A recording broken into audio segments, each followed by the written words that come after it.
भक्तजनों, आज आप सुने भगवान शंकर की व्रत कथा। एक शिव भक्त भगवान शंकर को खुश करने के लिए भगवान शिव के मंदिर पहुंचा। भगवान को खुश करने के लिए वो एक लोटा में दूध भर कर शिव जी का अभिषेक करने के ले लिया। साथ में फूल माला, धतूरा का फल, बेल की पत्तियाँ जो शिव जी को अति प्रिय है वो सब भी ले लिया। मंदिर में जाकर भगवान को सब अर्पण करने के बाद लौटते समय जब मंदिर का घंटा बजाने के लिए सर ऊपर उठाया तो देखता है कि मंदिर में सोना का घंटा लगा हुआ है। सोने का घंटा देखकर उसके मन में लालच आ गया। वो सोचने लगा कि यह सोना का घंटा अगर मुझे मिल जाता तो मैं कितना धनवान बन जाऊंगा, मेरे पास बहुत पैसे आ जाएगा। यह सोचकर उसने सोने की घंटा चुराने की योजना बनाई। अभी तो दिन का समय था, चोरी करने के लिए उपयोगित समय नहीं था। इसलिए वो रात के अंधेरे में मंदिर का घंटा चुराने के नियत से आया। मंदिर की लाइट जल रही थी, दरवाजे में ताला नहीं मारा गया था। ऐसा लग रहा था जैसे कोई उसके आने की बाट देख रहा है। उस भक्त ने जो चोरी की नियत से मंदिर में प्रवेश किया था, अंदर आकर मंदिर का दरवाजा बंद कर लिया। सामने भगवान शिव की मुस्कुराती हुई प्रतिमा थी। एक क्षण को भक्त रूपी चोर की नजरों भगवान से मिली और दूसरे ही क्षण उस भक्त रूपी चोर ने निगाह फेर लिया। आखिर अब वो चोर बन चुका था। उसके निगाहों की लाज और सील समाप्त हो चुकी थी। मंदिर का घंटा ऊंचाई पर था। उस घंटे को ऊपर से उतारने के लिए उस चोर को कोई ऊंची चीज चाहिए जिस पर वो चढ़कर घंटा को उतार सके। उसने मंदिर के अंदर इधर उधर नजरों दौड़ाई कि कोई ऊंची चीज मिल जाए जिस पर वो चढ़कर इस घंटे को उतार सके, लेकिन कोई ऊंची चीज नजर नहीं आई। चोर परेशान था। सामने भगवान बैठे बंद बंद मुस्कुरा रहे थे। भगवान से अपने भक्तों की मनोदशा कहाँ छुपी रहती है, युक्ति भी तो भगवान ही समझते हैं ना। उसे भक्त रूपी चोर के मन में भी तुरंत एक उपाय आ ही गया। जिस शिव प्रतिमा की वो रोज पूजा करता था, जो शिव प्रतिमा उसके लिए साक्षात भगवान थे, जिनके चरणों में उसका सारा संसार था, वो भगवान की मूर्ति आज उसके चोरी में काम आने वाली थी। आज वो शिव जी की प्रतिमा उस चीज की कमी को पूरी करने वाली थी जिस पर चढ़कर वो मंदिर के घंटे तक पहुंच सकता था। और उसने यही किया। वो शिव जी के कंधे पर चढ़ गया। कंधे पर चढ़ने के लिए उसे बहुत मेहनत करनी पड़ी। शिव जी के कंधे पर चढ़कर वो मंदिर का घंटा उतारने का प्रयास करने लगा, लेकिन यह क्या घंटा तो अभी भी ऊंचा है। वो चोर बहुत मायूस हो गया। उसके नेत्रों में जल भर आया और जल का प्रभाव तेज होती ही भगवान भोलेनाथ के सर पर टपकने लगा। भगवान भोलेनाथ सदा अपने भक्तों की सूध लेने वाले, जल की धारा से प्रसन्न होने वाले आज कैसे नहीं प्रसन्न होते। आज तो उनका एक भक्त अपना आंसू रूपी जल उन पर बरसा रहा था और तुरंत ही अपने भक्त के समक्ष प्रकट हो गया। वो चोर अपने भगवान को अपने सामने देखकर भाव भोर हो गया। भगवान तो अपने भक्त की मदद करने आए थे। उन्होंने मंदिर का सोने का घंटा उतार कर उस चोर रूपी भक्त के हाथ में थमा दिया। यह लो बस्ते, इसके लिए ही तुम इतना परेशान थे। हम तो तुम्हारी मदद करने आ गए। भक्त बस्ते भगवान से अपने भक्ति की पीड़ा नहीं देखी गई। भगवान का दर्शन पाकर अब उस चोर की अंत धर्मात्मा भी उसे धिक्कारने लगा। वो भगवान के चरणों में गिर पड़ा। अपने आंसुओं से भगवान के चरणों को पखारने लगा। भगवान ने प्रेम से उसके सर पर हाथ फेरा और अंतर ध्यान हो गए। अब वो चोर फिर से शिव भक्त बन गया था, एक सच्चा शिव भक्त था। तो ऐसे है हमारे भोलेनाथ, कब किसको कौन सी बात पर प्रसन्न होकर दर्शन देंगे। भोलेनाथ कहाँ नहीं जा सकते हैं, वो तो कण कण में बसते हैं, जहाँ तहाँ जा सकते हैं। भोलेनाथ की जय हो, भोलेनाथ की जय हो, माता पार्वती की जय हो, माता पार्वती की जय हो। एक साहूकार था जो भगवान शिव का अनाय भक्त था। उसके पास धन धन आए, किसी भी चीज की कमी नहीं थी, लेकिन उसकी कोई संतान नहीं थी और वो इसी कामना को लेकर रोज शिव जी के मंदिर जाकर दीपक जलाता था।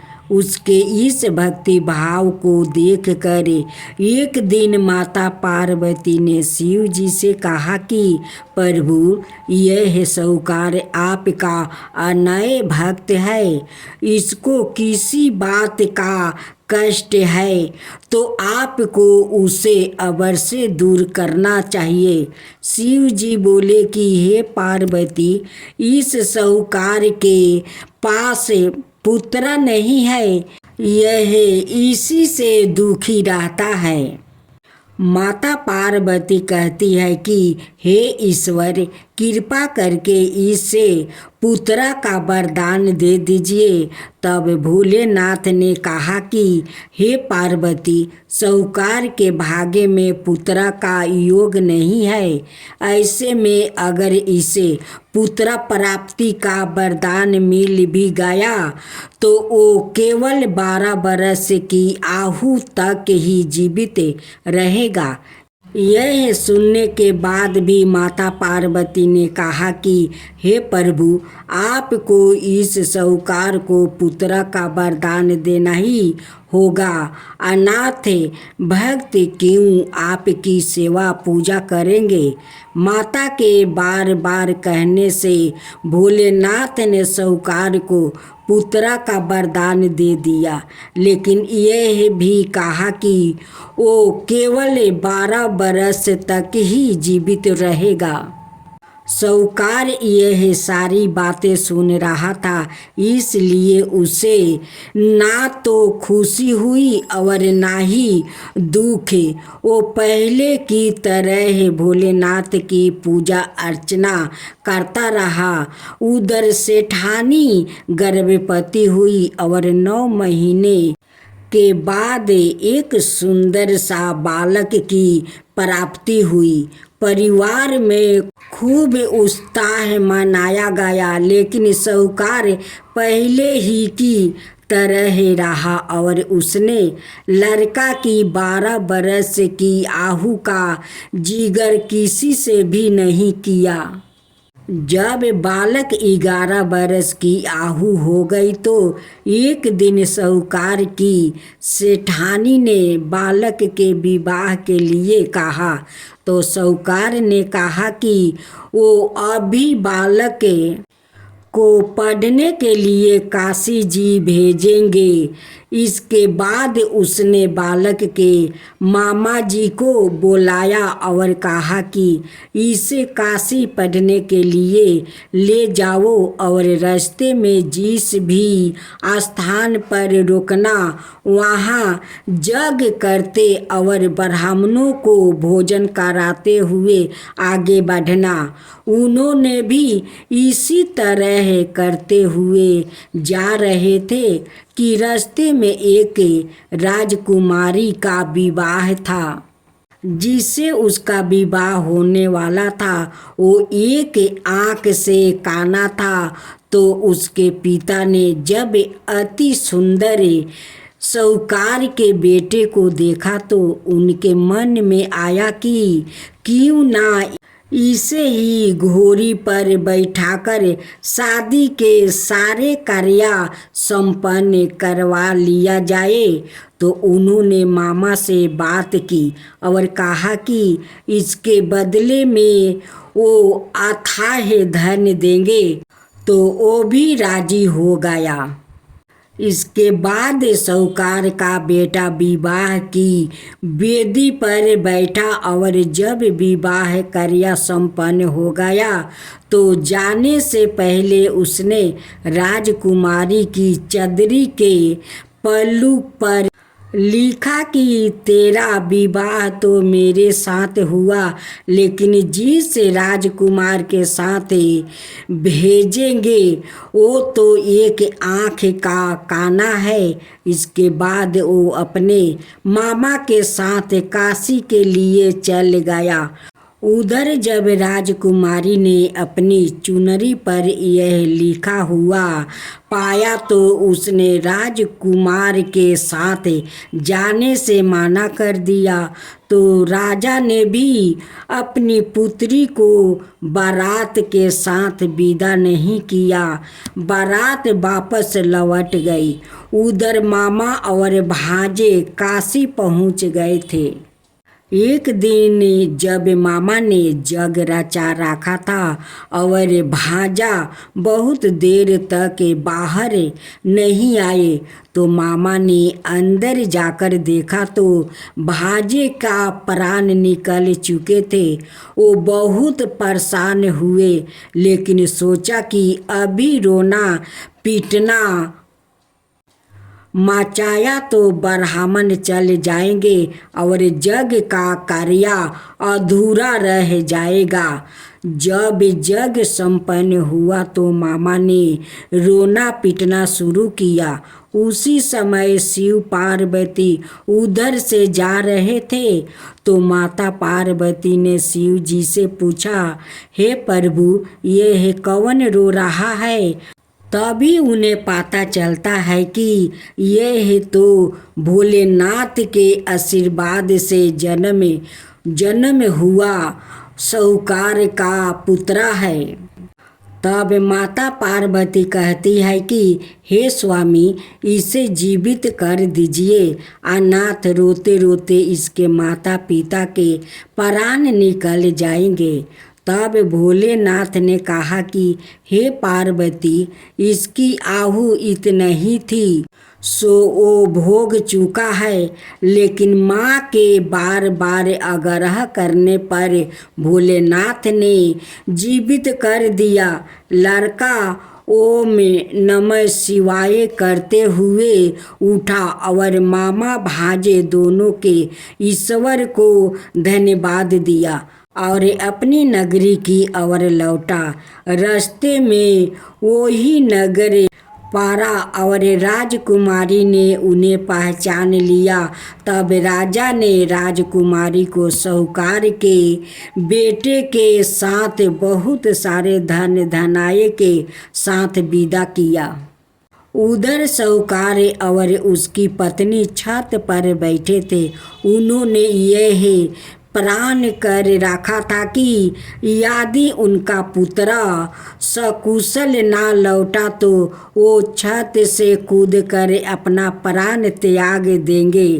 तभी लड़के के मामा ने आकर साहूकार के बेटे और बहू के आने का समाचार सुनाया, लेकिन वो नहीं माने तो मामा ने शपथ पूर्वक कहा। तब तो दोनों को विश्वास हो गया और दोनों ने अपने बेटे बहू का स्वागत किया।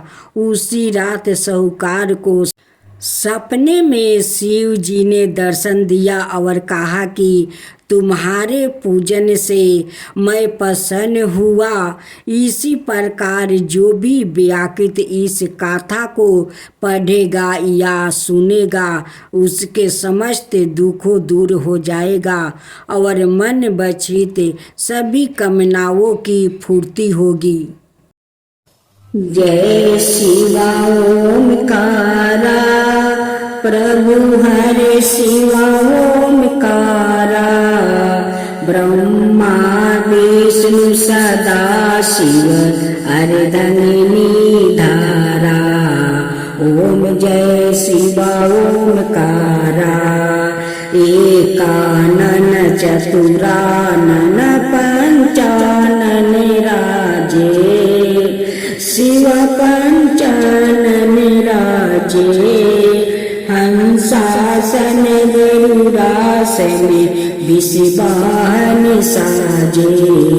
ओम जय शिवा ओमकारा दो भुज चार चतुर भुज दस भुज अति सोहे तीनों रूप निरखता त्रिभुवन जनि मोहे। ओम जय शिवा ओमकारा अक्षर माला बने माला मंदी माला तारी चंदन मृग मद सोहे बोले सुभिकारी। ओम जय शिवा ओमकारा श्वेतांबर पीतांबर बागंबर अंगे सनकादिक बरे मादिकी भूतादिकी संगे। ओम जय शिवा ओमकारा करके मध्यम कमंडल चक्र त्रिशूल धरता जग करता जग भरता जग पालन करता। ओम जय शिवा ओमकारा ब्रह्मा विष्णु सदा शिव जानते अविवेका प्राण बचर के मध्यम यह तीनों एका। ओम जय शिवा ओमकारा तिरगुण शिव जी के आरती जो कोई नर गावे शिवा जो कोई नर गावे। कहत शिवानंद स्वामी मन भजत शिवानंद स्वामी मन बाचित फल पावे। ओम जय शिवा ओमकारा जय शिवा ओमकारा।